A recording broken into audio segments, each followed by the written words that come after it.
Good evening friends. Welcome to civils Manthan. ये आज हमारा सेकंड लेक्चर है in this recently started series of economic crash course for UPSC prelims. तो आज का डिस्कशन स्टार्ट करते हैं। लास्ट टाइम हमने डिस्कस किया था बेसिक्स ऑफ इकोनॉमी, उसी के अंदर हम आगे डिस्कशन देखते हैं। आज हम डिस्कस करेंगे regarding national income and GDP. तो जीडीपी क्या होता है आप सभी को पता होगा, ग्रोस डोमेस्टिक प्रोडक्ट। तो जीडीपी होती क्या है basically? GDP is the market value of all final goods and services produced within the domestic economy during a year. So तीन चीज हमने देखनी है, एक तो मार्केट वैल्यू है, ठीक है, बट सभी फाइनल गुड्स एंड सर्विसेज को इंक्लूड करना है, ना कि इंटरमीडिएट गुड्स को या इनिशियल गुड्स को। केवल फाइनल गुड्स होने चाहिए आपके, राइट। फॉर एग्जाम्पल ब्रेड बनती है तो स्टार्टिंग में व्हीट, ऐसा नहीं व्हीट को आप इंक्लूड कर लें। अगर सेम व्हीट से आपकी ब्रेड बन रही है तो वहां पर वैल्यू एडिशन भी हुआ है। तो फाइनल कंजम्पशन अगर ब्रेड का हुआ है तो व्हीट भी इंक्लूड नहीं करेंगे, केवल ब्रेड के फाइनल हम प्राइसेस को इंक्लूड करेंगे, फाइनल वैल्यू इंक्लूड करेंगे। सो डबल काउंटिंग को बेसिकली एक्सक्लूड करने के लिए ये प्रोविजन किया गया। सेकंड चीज इसमें क्या है, गुड्स एंड सर्विसेज दोनों है। फिर डोमेस्टिक इकोनॉमी की बात है, with in a year. So domestic economic territory है, राइट। और किसी भी स्पेसिफाइड पीरियड के दौरान हम निकालते हैं ये। जनरली हम एक साल का पीरियड इसमें लेते हैं फॉर जीडीपी। अब जीडीपी एट मार्केट प्राइस क्या होता है? जीडीपी और जीवीए का रिलेशन है, ये आप देख सकते हैं। GDP is equal to GVA at basic price plus indirect tax minus subsidies. So GDP market price पे क्या होगा? GVA at basic price, GVA is gross value added plus indirect taxes minus subsidies. अभी GVA क्या होता है? GVA is the gross value added. So जो भी total value है गुड्स और सर्विसेज की in different sectors of economy, उसमें से हम माइनस कर देते हैं इंटरमीडिएट गुड्स की वैल्यू को। तो जो वैल्यू एडिशन है केवल हम वही इंक्लूड कर रहे हैं। इसके अलावा हम देखते हैं कि एक्सपोर्ट और इंपोर्ट्स जो है they are already included in GVA at basic price, ठीक है। मार्केट प्राइस और बेसिक प्राइस में क्या डिफरेंस होता है? बेसिक प्राइस हम किसी एक कांस्टेंट प्राइस पे लेते हैं। फॉर एग्जांपल 2011-12 का बेस ईयर आपने ले लिया, उस प्राइस के ऊपर आप ले रहे हैं। मार्केट प्राइस आप रिसेंटली लेटेस्ट आप ले रहे हैं तो उसके अंदर आपका इन्फ्लेशन भी इंक्लूड हो जाता है। तो ये एक बेसिक डिफरेंस रहता है between basic price and market price, ठीक है। तो यहाँ पर एक्सपोर्ट इंपोर्ट ऑलरेडी है, यहाँ पर कह रहे हैं जीवी एट बेसिक प्राइस में, बिकॉज टोटल सेल्स या टर्नओवर जो भी होती है किसी इंडस्ट्री की, तो उसमें डोमेस्टिक सेल भी इंक्लूड करते हैं एंड एक्सपोर्ट सेल्स भी। सो एक्सपोर्ट इंक्लूड हो गया यहाँ पर। इसी तरह से इंपोर्ट जो है वो इंक्लूड करता है इंटरमीडिएट गुड्स के अंदर। रॉ मटेरियल इंपोर्ट कर लिया तभी तो आपने फाइनल गुड्स बनाए हैं, ठीक है। तो वो यहाँ पर इस तरह से इंक्लूड हो जाते हैं। सेकंड, एक क्वेश्चन बनता है कि ये जीडीपी का डेटा कौन रिलीज करता है, कहाँ से आता है? So ministry of statistics and programme implementation है, इसके अंदर एक ऑफिस है एनएसओ, नेशनल स्टैटिस्टिकल ऑफिस। तो ये एनएसओ का काम है फिलहाल, ठीक है। अब इसमें सीएसओ और एनएसएसओ ये ऑफिस थे आपके, एनएसओ के अंडर ही हैं आपके central statistics office and national sample survey office. इन दोनों को मर्ज करके अब एनएसओ बना दिया गया लास्ट ईयर 2019 के अंदर। सो अगर क्वेश्चन अब आएगा तो एनएसओ ही आंसर होगा डायरेक्टली। सीएसओ हम पहले मान के चलते थे कि एनएसएसओ से डेटा कलेक्शन का काम किया है, सीएसओ ने आगे फर्दर ये डेटा रिलीज किया है, बट अभी ये एनएसओ का काम है बिकॉज इन दोनों को मर्ज करके एक सिंगल ऑफिस हो गया, नेशनल स्टैटिस्टिकल ऑफिस। ऑलराइट,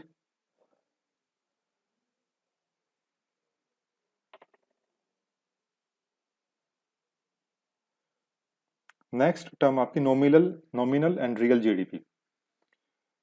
देखो नॉमिनल नाम से में देखना है, nominal GDP and real GDP. तो नॉमिनल जीडीपी क्या है? GDP at current prices is the nominal GDP, यानी जो करंट प्राइसेस पे जो जीडीपी की जो वैल्यू है वो आपकी नॉमिनल जीडीपी है।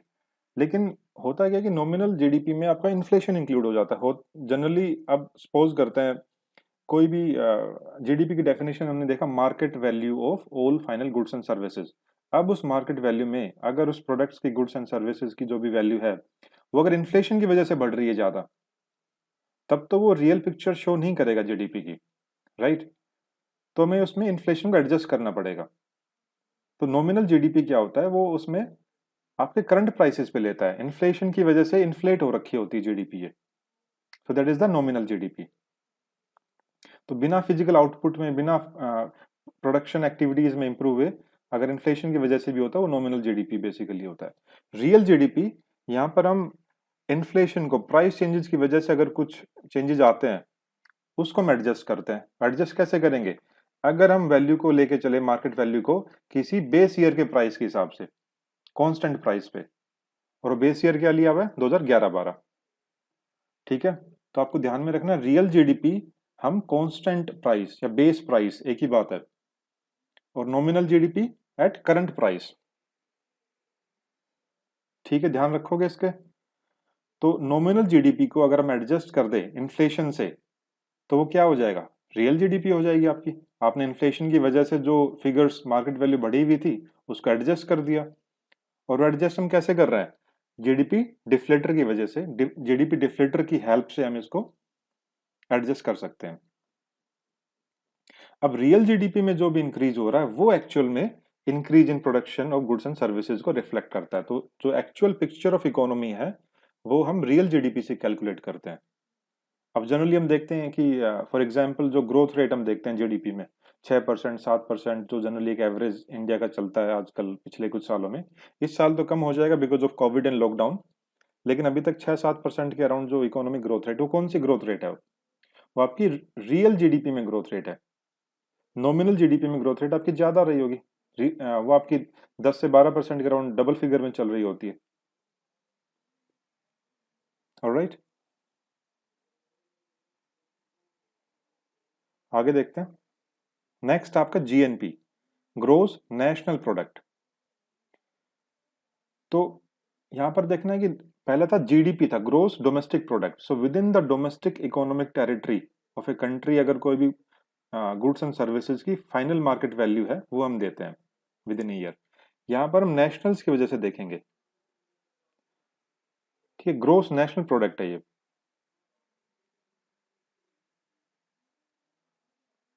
तो जो नॉमिनल जो भी रेजिडेंट्स हैं, जो भी आपके नेशनल्स हैं इंडिया के अंदर, उनकी हेल्प से, उनकी वजह से कितना आपका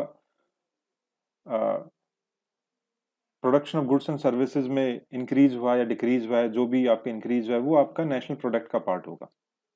ठीक है, अब होता क्या है किसी भी कंट्री के अंदर, फॉर एग्जांपल इंडिया में, इंडिया के अंदर सारी पॉपुलेशन इंडियन नहीं है, कुछ बाहर से भी लोग आए हुए हैं, कुछ मल्टीनेशनल कंपनीज यहाँ पर काम कर रही है। सेम कुछ इंडियन नेशनल जो है बाहर काम कर रहे हैं, एनआरआईज जो है, नॉन रेजिडेंट इंडियंस जो है।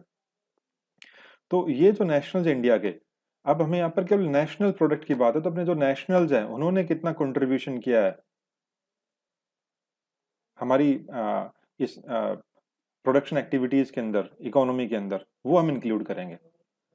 तो जीडीपी से जीएनपी पे हम कैसे पहुंच सकते हैं? जीडीपी हम लेते हैं, जीडीपी में कंप्लीट डोमेस्टिक इकोनॉमिक टेरिटरी के अंदर जो भी कंट्रीब्यूशन, चाहे वो इंडियन नेशनल हो चाहे वो एमएनसी हो, सभी का हम इंक्लूड करते हैं। तो पहले तो उसका माइनस करना पड़ेगा, जो एमएनसी ने, जो फॉरेन नेशनल्स की वजह से जो हमारे प्रोडक्ट के अंदर कंट्रीब्यूशन किया हुआ है, राइट। और प्लस किसको करेंगे? प्लस करेंगे जो भी हमारे इंडियन नेशनल्स बाहर हैं। कुछ इंडियन कंपनीज है, इन्फोसिस के सपोज करते हैं, बाहर भी सेंटर्स हैं, टीसीएस बाहर भी है, राइट। तो उनको हम इंक्लूड करेंगे। तो उसकी वजह से क्या आएगा? Net foreign income from abroad, right. So GNP equals GDP plus net factor income from abroad, right. Sorry, ध्यान रखना, NFIA net factor income from abroad है। So GDP plus income earned by domestic factors of production employed in the rest of the world.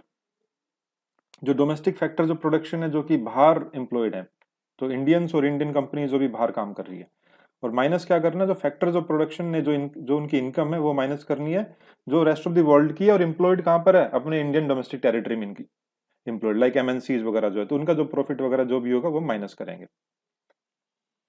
तो हम GDP से GNP हमने calculate कर लिया है। अब नेक्स्ट आपका एनएनपी, नेट नेशनल प्रोडक्ट। अब देखो, जीएनपी और एनएनपी में किसका डिफरेंस है? जो ग्रोस, जीएनपी में जी क्या है? ग्रोस है। एनएनपी में एन क्या है? नेट है। बस इसी का डिफरेंस है, बाकी एनपी तो दोनों में सेम ही है। तो ग्रोस से हम नेट पे जा रहे हैं। तो ग्रोस से नेट पे हम कैसे जाएंगे? होता है डेप्रीशिएशन को माइनस कर देंगे। Depreciation for example wear and tier in machinery, कोई भी हम काम करते हैं, प्रोडक्शन एक्टिविटी है, फैक्ट्रीज वगैरह हैं, तो मशीनरी होती है, कैपिटल स्टॉक्स होते हैं, तो उसमें हर साल जो उनकी वैल्यू गिरती है, तो उनकी मार्केट वैल्यू को हम रिड्यूस करते हैं over the period of time. तो वियर एंड टीयर जो एक्टिविटीज है, वियर एंड टीयर जो भी मशीन जो खराब होती है, उनकी वैल्यू डिक्लाइन करती है, इन सब चीजों को हम रिड्यूस करेंगे ग्रोथ से नेट पे आने के लिए। तो डेप्रिसिएशन को माइनस कर दिया है। ठीक है, ग्रोथ से हम नेट पे आ गए। अब एक और टर्म आपकी NNP eight factor cost and NNP at market price. अब देखो एनएनपी हमने निकाल लिया। अब एक्चुअल में इकोनॉमी की टर्म्स में नेशनल इनकम जो होती है वो NNP eight factor cost India में हम कैलकुलेट करते थे ऐसे। आज के टाइम में 2015 के बाद जो है एनएनपी एट मार्केट प्राइस को हम नेशनल इनकम मानने लग गए हैं as per our accounting, as per our economic accounting by government of India. और इंटरनेशनल प्रैक्टिस भी यही है कि जो एनएनपी एट मार्केट प्राइस को ही हम नेशनल इनकम लेके चलते हैं। ठीक है, अब एनएनपी एट फैक्टर कॉस्ट और एनएनपी एट मार्केट प्राइस में डिफरेंस क्या है? जनरली हम जो भी निकालते हैं मार्केट प्राइस पे निकालते हैं, ऊपर जो भी हमने निकाला हुआ है। ठीक है, अब सपोज करते हैं आपके पास एनएनपी एट फैक्टर कॉस्ट है, तो एनएनपी एट फैक्टर कॉस्ट में आप ऐड करेंगे इनडायरेक्ट टैक्सेस को और माइनस करोगे सब्सिडीज को, तो आपके पास आ गया एनएनपी एट मार्केट प्राइस। अब सपोज कर लो कि एक फैक्ट्री है, फैक्ट्री के गेट पे फैक्ट्री ने कुछ प्रोडक्शन एक्टिविटी की है, प्रोडक्शन प्रोडक्ट्स वगैरह प्रोड्यूस किए हैं। अब मार्केट प्राइस क्या होगा? जो फैक्ट्री ने प्रोड्यूस किया है उन प्रोडक्ट्स में अभी तो टैक्स भी लगना है, जीएसटी वगैरह इनडायरेक्ट टैक्सेस, और जो सब्सिडीज दी हैं गवर्नमेंट ने उन सब्सिडीज को माइनस करोगे, वही तो फिर आपकी मार्केट प्राइस आएगा, वही तो आपकी मार्केट वैल्यू आएगी। ठीक है, तो इस तरह से आप ध्यान में रख सकते हो कि एनएनपी एट मार्केट प्राइस भी फैक्ट्री लेवल पे जो प्राइस है वो फैक्टर कॉस्ट का जो प्राइस है वो एनएनपी एट फैक्टर कॉस्ट हमने ले लिया, plus indirect taxes minus subsidies. और एनएनपी एट फैक्टर कॉस्ट निकालना हो तो इसका उल्टा हो जाएगा, NNP at market price minus indirect taxes plus subsidies. हाँ, इसको ध्यान में रखना है कि अभी फिलहाल एनएनपी एट मार्केट प्राइस को हम नेशनल इनकम लेके चलते हैं। इसके अलावा ये भी एक ब्रॉड अंडरस्टैंडिंग में कह सकते हैं जीडीपी और नेशनल इनकम जो है अगर हम एक ही मान सकते हैं, बिकॉज ब्रॉड टर्म्स में ये दोनों एक हो सकती है। नेशनल इनकम एक जीडीपी या उसकी जो डेफिनेशन है सेम हम मान के चल सकते हैं, बट प्रिसाइजली बहुत ही टेक्निकल में बात करोगे तो NNP at market price is the national income. ठीक है, तो कंफ्यूज नहीं करना है, कहीं पर हो सकता है ऑप्शंस में जीडीपी के हिसाब से आपको नेशनल इनकम निकालनी हो, कहीं पर इस technicality NNP at market price के हिसाब से आपको आंसर करना होगा। वो डिपेंड करेगा कि ऑप्शंस क्या है आपके पास। ऑलराइट, तो कुछ टर्म्स थी आपस में, जीएनपी, जीडीपी, एनएनपी, एनडीपी, ये जो भी है, इन सारी टर्म्स एक टर्म से हम दूसरी टर्म पे कैसे जाएंगे, कैसे निकाल सकते हैं। तो ज्यादा कुछ टफ नहीं है, सिंपल आपको दो तीन चीजों का ध्यान रखना है। देखो हमने एक तो क्या किया था कि हमारे पास टर्म्स क्या थी, जीडीपी था हमारे पास, एक आपका हमने देखा है जीएनपी, इसे रिवाइज भी हो जाएगा और आपको थोड़ा अंडरस्टैंडिंग भी हो जाएगी। फिर एक हमने देखा एनएनपी, एक हमने देखा फैक्टर कॉस्ट एंड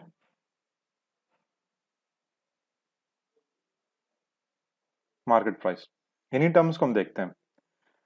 जीडीपी हमने देखा क्या है, market value of all final goods and services with in the domestic economic territory of a country and calculated for a specified period of time, generally a year. तो एक साल के अंदर जितने भी आप किए है वो आपका जीडीपी है। अब जीएनपी ग्रोस नेशनल प्रोडक्ट, तो हम डोमेस्टिक से नेशनल पर जा रहे हैं, तो यहाँ पर नेशनल्स को लेते हैं, राइट।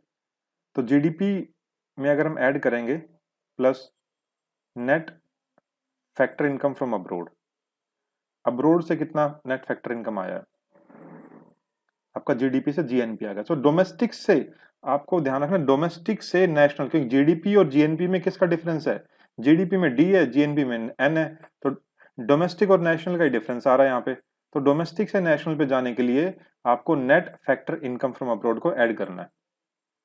ठीक है, अब जीएनपी से एनएनपी पे कैसे आ रहे हैं, क्या डिफरेंस है? एनपी तो दोनों में सेम है, डिफरेंस है यहाँ पे जी का और यहाँ पर एन का। यानी ग्रोस से आप नेट पे आ रहे हो, gross national product and net national product. So gross से नेट पे, सो ग्रोस से नेट पे कैसे आएंगे? ग्रोस में से डेप्रिसिएशन को माइनस करेंगे, आपका क्या आ जाएगा? नेट आ जाएगा। डेप्रिसिएशन क्या है? वियर एंड टीयर जो भी होता है मशीनरीज में, वो माइनस कर दिया।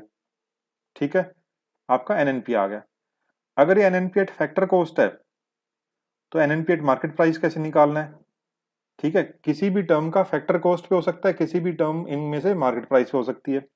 अगर फैक्टर कॉस्ट पे दिया हुआ है और मार्केट प्राइस निकालना है तो हमें देखना था फैक्ट्री के लेवल पे अगर उसे मार्केट पे लेके जाना है तो प्राइस में क्या चेंज आएगा? इनडायरेक्ट टैक्सेस को ऐड करेंगे plus indirect taxes minus subsidies. ठीक है, बस इन्हीं तीन चीजों को लेके आप इनको कहीं से भी किसी को भी कहीं भी घुमा सकते हो, इतना ही है बस, इसके अलावा कुछ नहीं है। आप प्रैक्टिस करके देख लेना, हो जाएगा ये।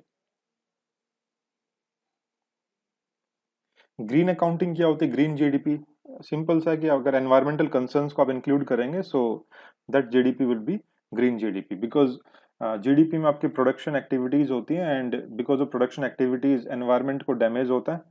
सो उसकी वजह से जो भी डिग्रेडेशन हुआ है नेचुरल रिसोर्सेज का, कुछ वेस्ट हुआ है, एनवायरमेंटल कुछ डिग्रेडेशन हुआ है, तो एनवायरमेंटल कॉस्ट को अगर हम इंक्लूड करेंगे, ठीक है, तो आपका ग्रीन जीडीपी आ जाए, green accounting. So green GDP, GDP minus waste या degradation of natural resources, so आपका ग्रीन जीडीपी हो जाता है। सिंपल सा कॉन्सेप्ट है।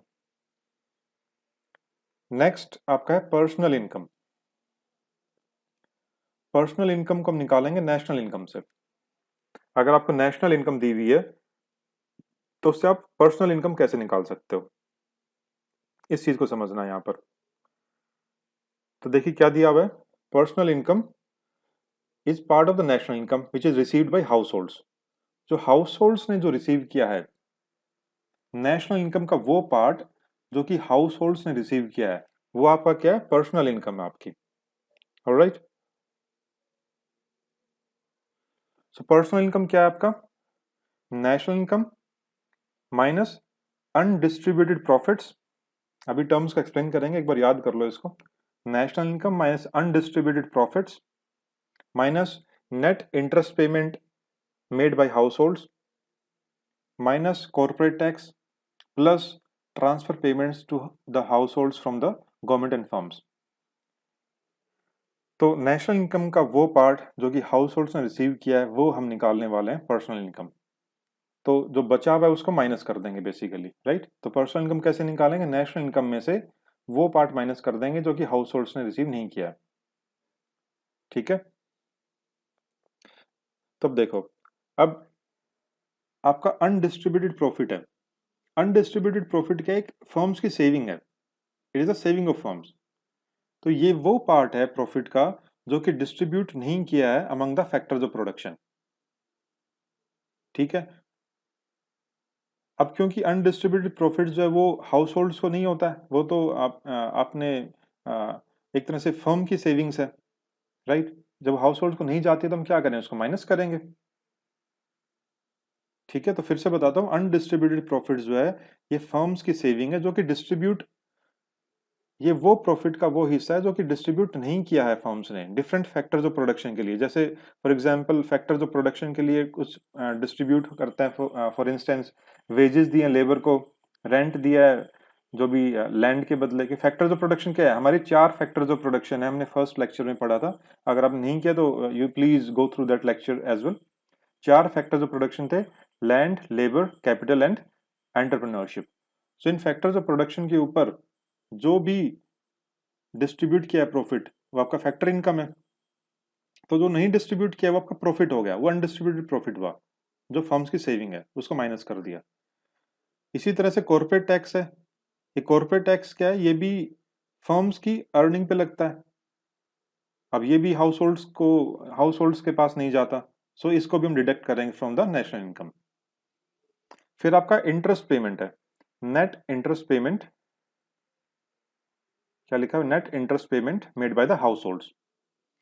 सो होता क्या है कि हाउस होल्ड्स जब भी गवर्नमेंट या फर्म से पहले कोई भी लोन लिया हुआ है उनसे, ठीक है, मतलब अगर हाउस होल्ड्स ने इन्वेस्ट किया हुआ है गवर्नमेंट या फर्म्स के अंदर, तो उन्होंने एक तरह से लोन दे रखा होता है उनको, तो उसके बदले में हाउस होल्ड्स को इंटरेस्ट पेमेंट्स मिलती है। सेम भी अगर हाउस होल्ड्स ने पैसा लोन लिया हुआ है गवर्नमेंट और फर्म से, अगर इधर पैसा आ रखा है हाउस होल्ड्स के पास, तो उसके बदले इंटरेस्ट पेमेंट्स पे करनी पड़ेगी। तो उसका हम नेट निकाल लेंगे कि हाउस होल्ड्स ने कितना इंटरेस्ट पेमेंट पे किया है। So net interest payments made by the households. फिर आपका बचता है transfer payments to the house holds.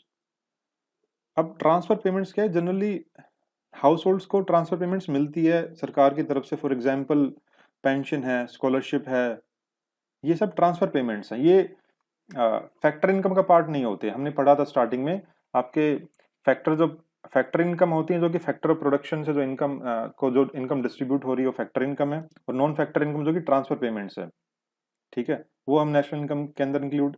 तो ये हमने ट्रांसफर पेमेंट्स को हमने यहाँ पर ऐड कर दिया, क्योंकि नेशनल इनकम में ट्रांसफर पेमेंट्स इंक्लूड नहीं करते हैं। जीडीपी के अंदर ट्रांसफर पेमेंट्स को इंक्लूड नहीं करते थे। अगर आपने नहीं, आपको ध्यान आ रहा है, फर्स्ट लेक्चर फिर से देखिए, आपको फर्स्ट पेज के ऊपर ही हमने डिस्कस किया है। तो जब नेशनल इनकम में ट्रांसफर पेमेंट्स को इंक्लूड नहीं करते हैं, बिकॉज ये नॉन फैक्टर इनकम है, जैसे प्राइजेज हैं, पेंशन है, स्कॉलरशिप है, लेकिन पर्सनल इनकम का तो पार्ट होंगे ही, बिकॉज ये हाउस होल्ड की इनकम का तो पार्ट बन जा रहे हैं। जब भी हाउस होल्ड के पास ये ट्रांसफर पेमेंट्स आ रही है गवर्नमेंट से या फर्म से, तो हम इसको ऐड कर देंगे, ठीक है। तो इसको ध्यान रखना, याद कर सकते हो डायरेक्टली। और पर्सनल डिस्पोजेबल इनकम क्या होता है? अब यहाँ देखो डिफरेंस क्या है पर्सनल इनकम और पर्सनल डिस्पोजेबल इनकम में। यहाँ पर डिस्पोजेबल टर्म आ जाता है। डिस्पोजेबल यानी पर्सनल लेवल पे हाउस होल्ड्स के पास कितना इनकम है जो कि वो अपने हिसाब से फुल कंट्रोल है उनके पास। वो खर्च करना है खर्च करे, सेविंग करनी है सेविंग करे, कंप्लीट कंट्रोल है, ठीक है।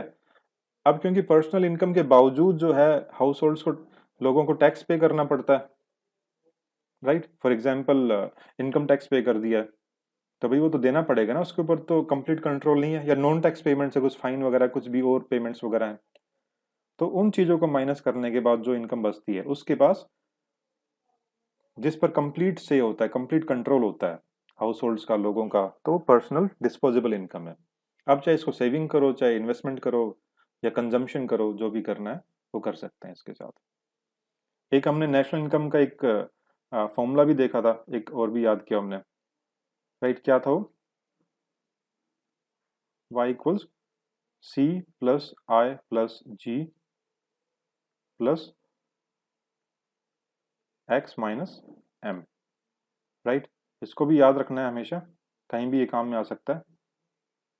C consumption, I investment, G government expenditure, X export, M imports. चलो आगे चलते हैं, कुछ क्वेश्चंस करते हैं अभी तक जो पढ़ा है हमने उसके ऊपर।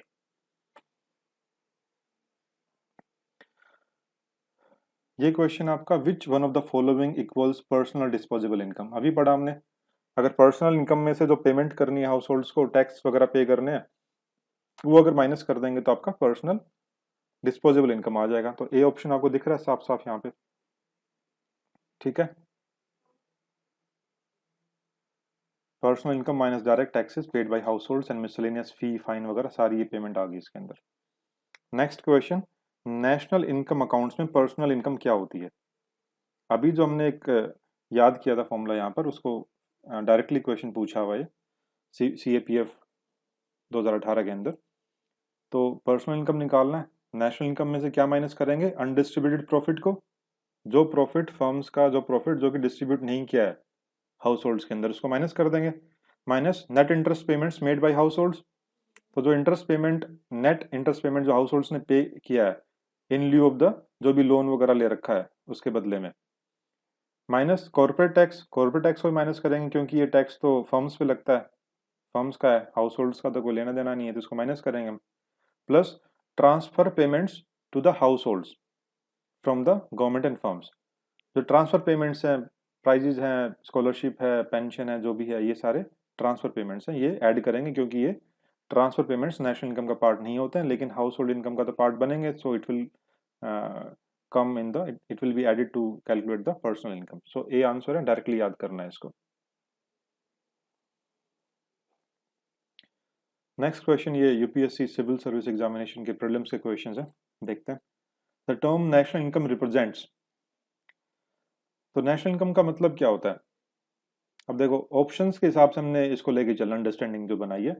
तो सी ऑप्शन देखते हैं, gross national product at market price minus depreciation and indirect taxes plus subsidies. अब जनरली सभी ऑप्शंस के अंदर जीएनपी से ये नेशनल इनकम निकालना चाह रहे हैं, राइट। नेशनल इनकम जबकि हमने पढ़ा था क्या था, नेशनल इनकम का आपका नेशनल इनकम आपका क्या है, नेशनल इनकम अभी हमने पढ़ा कि एनएनपी हम निकालते हैं, एनएनपी एट मार्केट प्राइस जो है आज के टाइम में नेशनल इनकम है। लेकिन हमने देखा कि ये रिसेंटली चेंज किया, 2015-16 के अराउंड चेंज किया, 2015 के बाद से national income eight market price आपका एनएनपी एट मार्केट प्राइस आपका नेशनल इनकम है। लेकिन उससे पहले एनएनपी एट फैक्टर कॉस्ट आपका नेशनल इनकम था। ये क्वेश्चन है 2001 का, तो उस साल के हिसाब से क्या आंसर होगा, एनएनपी एट फैक्टर कॉस्ट। तो जीएनपी से एनएनपी एट फैक्टर कॉस्ट निकालना है। अब जो भी हम जनरली निकालते हैं वो मार्केट प्राइस के हिसाब से लेके चलते हैं, देखते हैं। तो जीएनपी एट मार्केट प्राइस, ठीक है भाई, माइनस डेप्रिसिएशन, ठीक है। ग्रोस से जीएनपी से एनएनपी निकालने के लिए ग्रोस से नेट पे आना है, तो क्या करेंगे, डेप्रिसिएशन को माइनस करेंगे। अब क्योंकि मार्केट प्राइस पे है, इसमें से इनडायरेक्ट टैक्सेस माइनस कर दें और सब्सिडीज ऐड कर दें, तो क्या होगा उससे, उससे आप मार्केट प्राइस से फैक्टर कॉस्ट के ऊपर आ गए हो। तो सी ऑप्शन आपका क्या है, सी ऑप्शन आपका है एनएनपी एट फैक्टर कॉस्ट, जो कि 2001 के क्वेश्चन के हिसाब से this is the correct answer. आज के हिसाब से NNP at market price, but बहुत ही इनको एग्जैक्टली वाटर टाइट कंपार्टमेंट में लेकर नहीं चलना है, बहुत ब्रॉड लेवल पे आपको अंडरस्टैंडिंग बनानी है नेशनल इनकम की। ऑप्शंस पे डिपेंड करेगा कि ऑप्शंस क्या आ रहे हैं, रिलेटिवली आपको ठीक या गलत डिसाइड करना है। Next question, national income is the, अब देखो फिर से NNP eight factor cost, direct question आया हुआ है,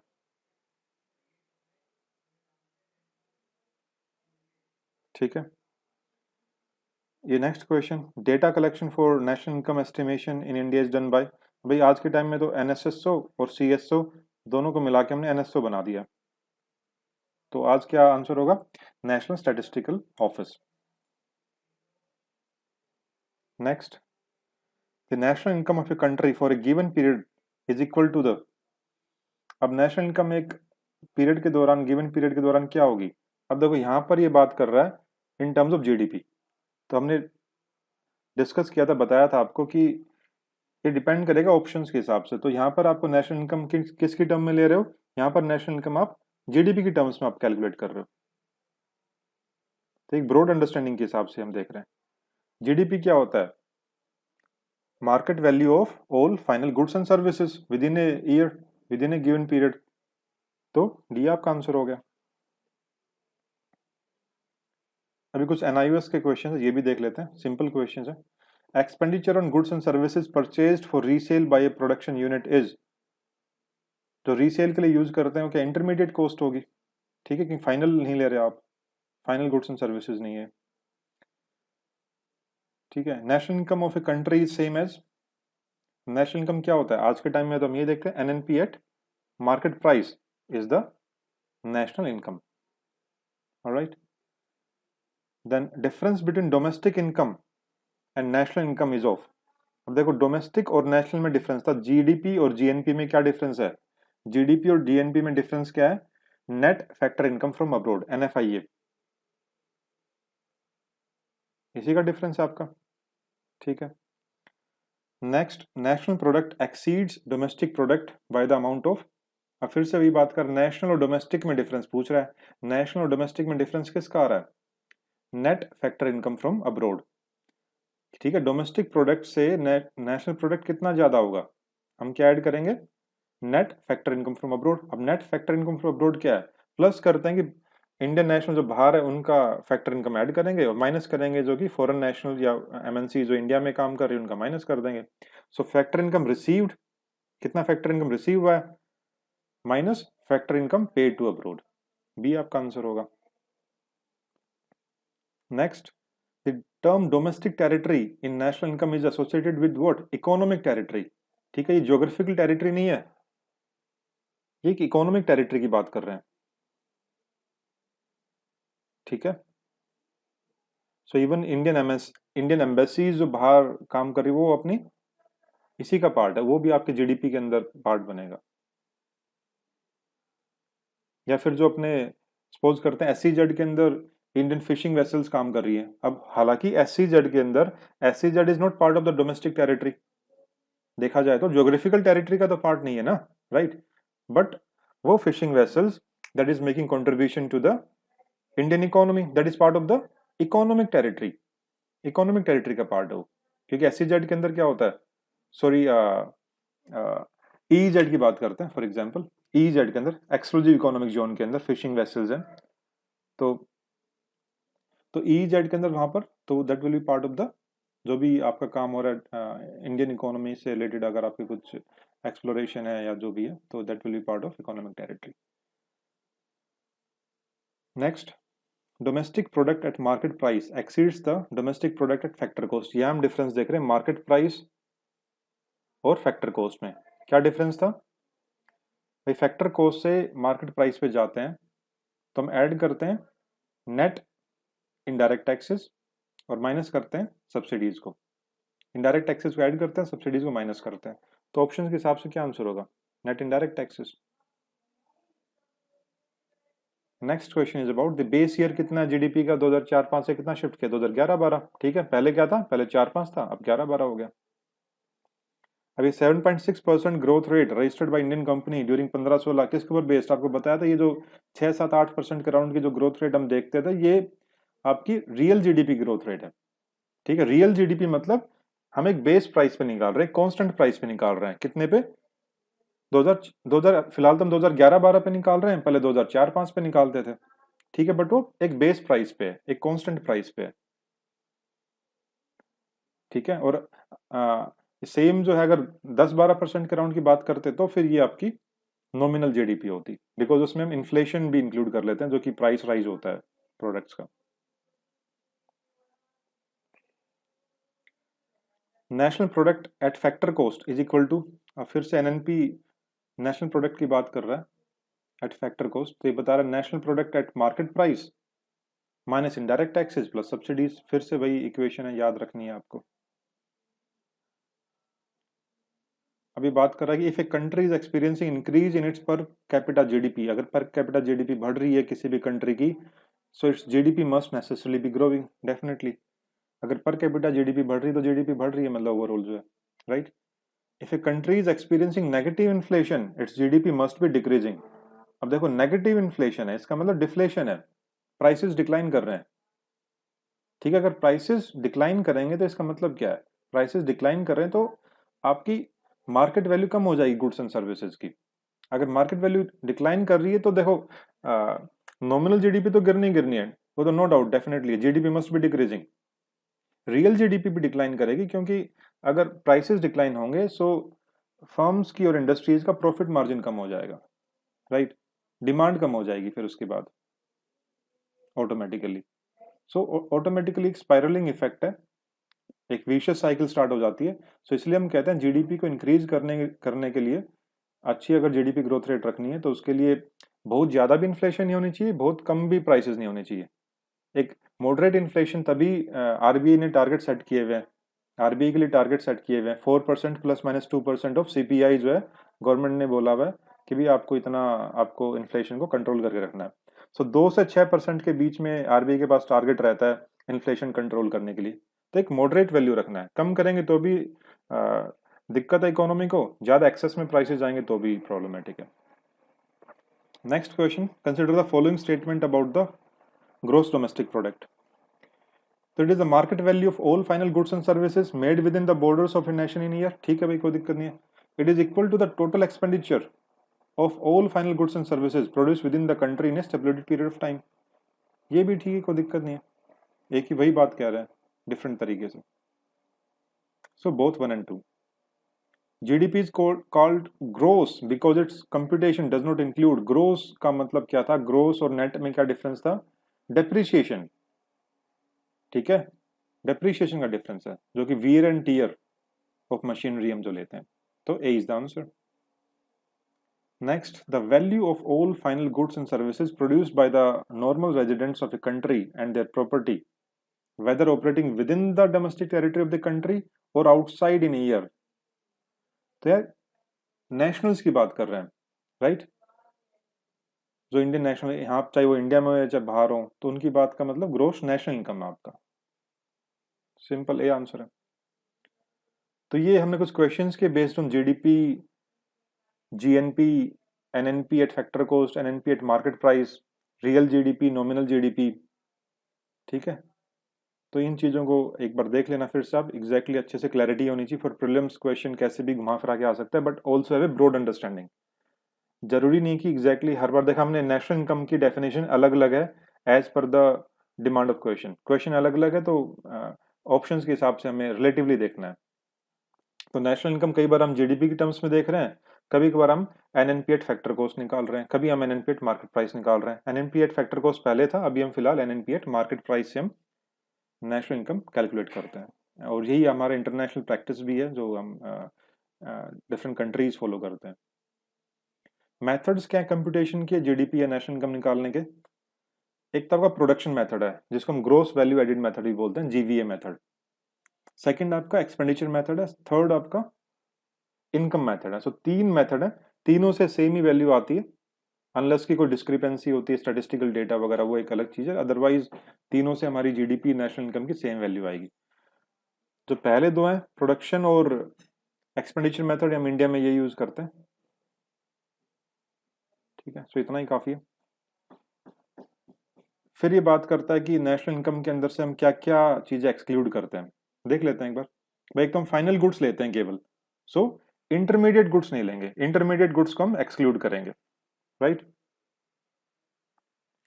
फिर नॉन फैक्टर इनकम्स को नहीं लेंगे, हमें बताया था, केवल फैक्टर इनकम्स लेनी है। नॉन फैक्टर इनकम कौन सी है? जो कि ट्रांसफर पेमेंट्स है, ट्रांसफर मनी है, डोनेशन है, गिफ्ट है, चैरिटी वगैरह, फाइन वगैरह, जो भी कुछ हो रहा है आपका transfer of money directly without any goods and services being provided in return, वो नहीं लेंगे, ठीक है? क्योंकि यहाँ पर कोई सेक्रीफाइस नहीं हो रहा है जिसके बदले ये कुछ पैसा आ रहा है, ठीक है? तो जब तक रिसिपिएंट्स को कोई सेक्रीफाइस नहीं करना पड़ रहा, कुछ गुड्स या सर्विसेज प्रोवाइड नहीं कर रहा है, और ये बिना गुड्स एंड सर्विसेज प्रोवाइड किए हुए अगर पैसा ट्रांसफर हो रहा है, so that is transfer payment या नॉन फैक्टर इनकम, वो हम इंक्लूड नहीं करते हैं। जैसे gift, donation, charity, fine, direct taxes, unemployment allowances, scholarship, pension वगैरह सारे इसी के एग्जांपल्स हैं। Then sale of second hand goods, तो सेकंड हैंड गुड्स होते हैं उनको भी दोबारा, क्यों ऑलरेडी उन गुड्स को हम इंक्लूड कर चुके हैं, अब दोबारा से बेचोगे तो भाई दोबारा थोड़ा इंक्लूड कर देंगे, तो ऐसे तो जीडीपी आपकी अननेसेसरली इन्फ्लेट कर जाएगी, तो वो ऑलरेडी हम इंक्लूड कर चुके हैं, तो दोबारा इंक्लूड नहीं करेंगे। हाँ, लेकिन ब्रोकरेज या कमीशन जो उसके ऊपर जो होगा वो हम इंक्लूड करेंगे, क्योंकि वो तो एक आपका फ्रेश इनकम जनरेट हुई है उस पर्टिकुलर पर्सन के लिए। Sale of land, sale of land भी हम इंक्लूड नहीं करते हैं नेशनल इनकम के अंदर, बिकॉज आपकी कुछ एडिशन नहीं हुआ है नेशनल प्रोडक्ट में, लैंड तो भाई उतनी है, बस ओनरशिप चेंज हुई है, ठीक है? अगर कुछ नई चीज प्रोड्यूस हो रही है, फॉर एग्जाम्पल नई गाड़ी बनी है, अब नई गाड़ी बनी है उस टाइम इंक्लूड किया, लेकिन उसी को दोबारा बेचा सेकेंड हैंड के लिए, वो इंक्लूड नहीं किया। तो सेम में लैंड ऑलरेडी है, एग्जिस्टेंस में है, वो ओनरशिप चेंज हो रही है बस उसकी। अब in the same way financial assets like shares and debentures, वो भी इंक्लूड नहीं करते इसमें नेशनल इनकम में। और capital gains from sale of second hand goods and financial assets, ये भी इंक्लूड नहीं करेंगे। हाँ, जो कमीशन और ब्रोकरेज वगैरह है वो हम इंक्लूड करते हैं, ठीक है? तो ये हमारा एक्सक्लूजन था फ्रॉम नेशनल इनकम। क्या है फिर से देखते हैं, intermediate goods, non factor income जो कि ट्रांसफर पेमेंट्स है, sale of second hand goods, sale of land and financial assets जैसे शेयर डिबेंचर्स, और capital gain from sale of second hand goods and financial assets. फिर हम include क्या क्या करते हैं, कुछ स्पेसिफिक चीजें देखते हैं। फर्स्ट है सेल्फ कंज्यूम्ड आउटपुट, ये हम इंक्लूड करेंगे। अब भाई कोई किसान है, उसने कुछ सपोज करते हैं गेहूं या चावल, व्हीट एंड राइस वगैरह की खेती की है, अब कुछ उसने बेच दिया खुद, कुछ और कुछ जो उसने खुद अपनी कंजम्पशन के लिए रख लिया है। अब जो खुद सेल्फ कंज्यूम्ड आउटपुट है वो भी हम इंक्लूड करेंगे, बिकॉज सपोज करो, एग्जांपल करो कि अगर वो नहीं खुद नहीं यूज करता, वो सारा का सारा बेचता, उसके बाद वो उसके बदले उसको पैसा मिलता, वो तो इंक्लूड करते हैं ना नेशनल इनकम में। अब उसी पैसे से वो खुद की कंजम्पशन के लिए मार्केट से वो खरीदता, तो अल्टीमेटली घूम फिर के बात वहीं पर आ जा रही है। तो सेल्फ कंज्यूम्ड आउटपुट भी इंक्लूड करेंगे। फिर ओनर ऑक्यूपाइड हाउसिंग सर्विस, भाई कोई अगर खुद के घर में अगर रह रहा है तो उसको भी हम इंक्लूड करेंगे, उसका रेंट, एस्टिमेटेड रेंट जो है वो हम लेके चलेंगे। फॉर इंस्टेंस अगर आपका घर है और फिर आप रेंट पे रह रहे होते हो, ठीक है, तो उस घर से कुछ ना कुछ रेंट आता है ना आपका, जो आपने रेंट पे चढ़ाया हुआ है, हालांकि आपका खुद का घर है, तब तो उसको आप इंक्लूड करते हैं राइट नेशनल इनकम में। तो अगर आप अपने घर के अंदर खुद ही रह रहे हो तो भी वो इंक्लूड करना पड़ेगा।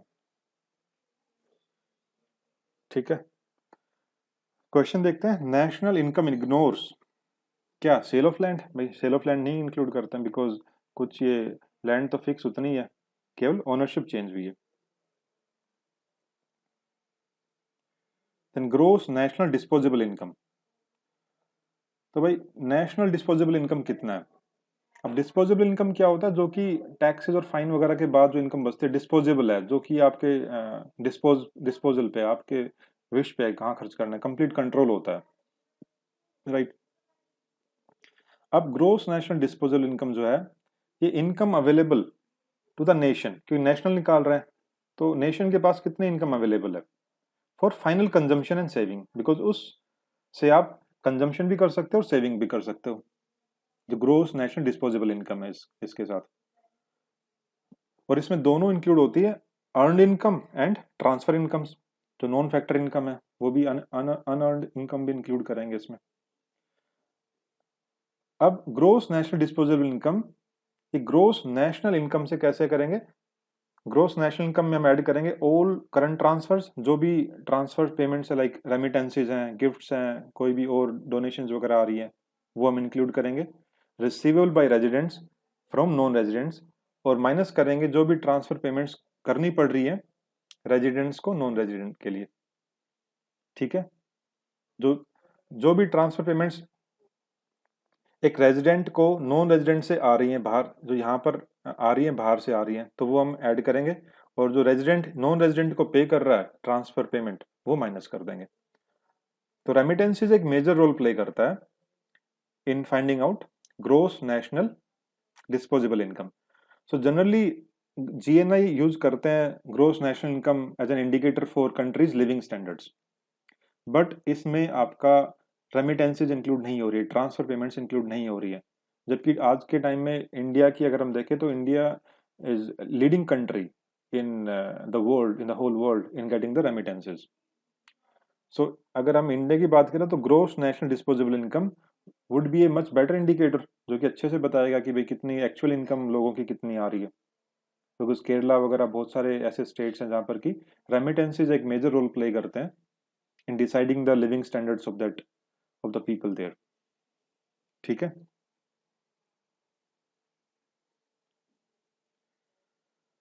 नेशनल डिस्पोजेबल इनकम यहाँ पर आप net national product at market price में ऐड कर देते हैं, other current transfer from the rest of the world, ये वही चीज बता रहे हैं।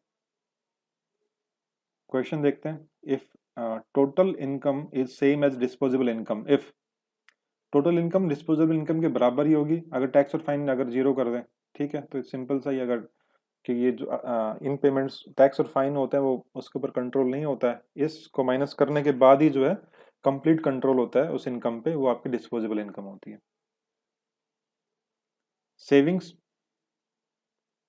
सेविंग्स ये वो पार्ट है डिस्पोजेबल इनकम का जो कि फाइनल कंजम्पशन और गुड्स एंड सर्विसेज के लिए नहीं यूज किया गया। ठीक है, अगर जीरो सेविंग है तो final consumption expenditure equals disposable income, क्योंकि जो डिस्पोजेबल इनकम है, डिस्पोजेबल इनकम को आप खर्च कर सकते हैं फॉर सेविंग एंड कंजम्पशन। जो कंजम्पशन किया वो, और बचे पैसे को आपने सेव कर लिया, राइट। अगर सेविंग जीरो है तो यानी कंजम्पशन और डिस्पोजेबल इनकम आपका इक्वल है। And for the closed economy saving equals capital formation during the year, whereas open economy saving equals capital formation plus net capital inflow from abroad during the year। ये भी understanding की बात है, ध्यान में इसको समझ सकते हो। क्लोज्ड इकोनॉमी मतलब कि हमारी इकोनॉमी का बाहर दूसरे कंट्रीज के साथ कोई रिलेशन नहीं, कोई इंपोर्ट कोई एक्सपोर्ट नहीं हो रहा है, ठीक है। अब क्लोज्ड इकोनॉमी में तो भाई सारा सेम ही रहता है आपका, ये ठीक है। तो इन्हीं जो भी आप सेविंग करोगे वो विद इन कंट्री कितना कैपिटल फॉर्मेशन हुआ है, क्योंकि सेविंग जो किया है वो सेविंग एक्चुअली होना क्या है, आपने सेविंग किया बैंक्स के अंदर, बैंक्स ने उसी पैसे को, उसी मनी को लेंड किया फर्दर इंडस्ट्रीज को, और कैपिटल फॉर्मेशन होगी उसी को यूज करके, इंडस्ट्रीज ने मशीन्स में कैपिटल स्टॉक्स में इन्वेस्ट किया तो कैपिटल फॉर्मेशन हो गया, ठीक है। तो क्लोज्ड इकोनॉमी में तो भाई ना तो यहाँ से पैसा फंड जो है इन्वेस्टमेंट बाहर हो रही है, ना बाहर से इन्वेस्टमेंट इंडिया में आ रही है, तो जो भी हमारी सेविंग है वो कंप्लीटली डोमेस्टिक टेरिटरी में, इंडिया में जो कैपिटल फॉर्मेशन है उसी के बराबर होगी, ठीक है। जबकि ओपन इकोनॉमी में तो भाई आपका एफडीआई भी आता है, और जबकि यहाँ से भी, इंडिया से भी इन्वेस्टमेंट बाहर हो सकती है, तो इन चीजों को कंसिडर करना पड़ेगा। सो ओपन इकोनॉमी में सेविंग किसके बराबर होगी, equals capital formation plus net capital inflow from abroad during the year. Net capital inflow मतलब जो एफडीआई इंडिया में आई है, जो भी फंड्स, जो भी कैपिटल इनफ्लो हुआ है इंडिया में आया है, एफडीआई एफआई जो भी करके, और कितना बाहर गया है उसको माइनस करेंगे। So net capital inflow from abroad during the year, ये आपका सेविंग है in the open economy. So understanding रखना है इनको, कैसे इन कॉन्सेप्ट्स को different. Then gross domestic saving के अंदर हमारे इंडिया में तीन बेसिकली मेजर सेक्टर्स हैं। Household sector saving, secondly private corporate sector saving, third public sector saving. तो जो सेविंग है उसका मैक्सिमम प्रोपोर्शन कहाँ से आ रहा है, ये हमें ध्यान में रखना है। सबसे ज्यादा प्रोपोर्शन आ रहा है हाउस होल्ड सेक्टर सेविंग से, नंबर 1 पे, second private corporate sector saving, third public sector saving. अगर हम इनको केवल दो ही पार्ट में डिवाइड करें, between between the public and private, तो पहले दोनों मिलकर प्राइवेट बनाते हैं। अगर कोई कोई बात करे कि प्राइवेट सेक्टर सेविंग कितनी है, तो प्राइवेट सेक्टर सेविंग में आपका हाउस होल्ड सेक्टर सेविंग भी आ गया और प्राइवेट कॉर्पोरेट सेक्टर सेविंग भी आ जाएगा, तो वहां पर प्राइवेट सेक्टर सेविंग डेफिनेटली ज्यादा होगा। बट वैसे अगर इन दोनों को अलग अलग में बात करें तो household sector saving number 1, then private corporate sector saving, then third public sector saving. So that's all for today's lecture. आज हमने अलग डिफरेंट कॉन्सेप्ट्स को स्टडी किया, डिफरेंट डिफरेंट टर्म्स हैं और कैसे उनका रिलेशन है इंडियन इकोनॉमी के रेस्पेक्ट में, from the exam point of view along with the questions as well. तो क्वेश्चंस की प्रैक्टिस करना बेसिकली क्या है कि जो अगर नॉलेज आप अप्लाई कर पा रहे हो टू सोल्व द क्वेश्चन, तो ही वो काम की है। तो कोई भी अगर आप पढ़ाई करो, साथ में उस टॉपिक के उससे रिलेटेड क्वेश्चन जरूर करने हैं कि यूपीएससी में कैसे क्वेश्चंस पूछे गए हैं, यूपीएससी के सभी एग्जाम्स के थ्रू, चाहे वो सिविल सर्विस का एग्जाम है definitely for IAS, for CDS का भी देख सकते हो, एनडीए का भी देख सकते हो। थोड़ा यूपीएससी का एक लेवल रहता है, ट्रेंड रहता है, तो उससे हम थोड़ा, हमें हेल्प मिलती है कि कई बार डिफरेंट डिफरेंट ऑप्शंस के हिसाब से, क्वेश्चन के हिसाब से डिफरेंट डिफरेंट आंसर हो जाते हैं, अंडरस्टैंडिंग पे डिपेंड करता है। So that's all for today's lecture, and if you have any question, any doubts, please join this Telegram group. We are few civil servants who are leading this group there, and we will be very happy to help you out regarding any question, any doubts. And if you like this video, please do subscribe this channel, like this video, share it as well. Thank you very much.